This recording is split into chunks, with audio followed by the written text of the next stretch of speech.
Yalnız bir film ilə tanınan aktyor olan Tahir Yaxın haqqında bugün sizlərə məlumat təqdim edirik. Tahir Yaxın 1970-ci ildə Bakıda anadan olmuşdu. Onun atası əslən Rusiyadan idi, anası isə İçəri şəhərdən.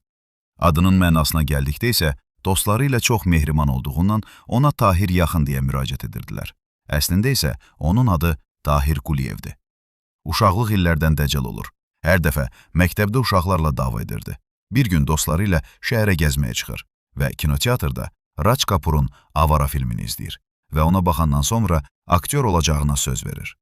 Və 1976-cı ildə Xoşbəxtlik Qayğıları filmində Müsəl obrazına çəkilir.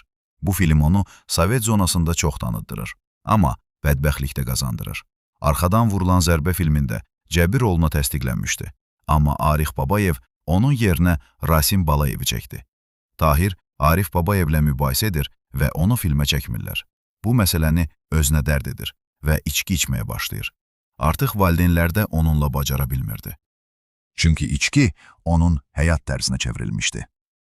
Beləliklə Tahir Quliyev 1982-ci ildə qaraciyər serozundan vəfat edir.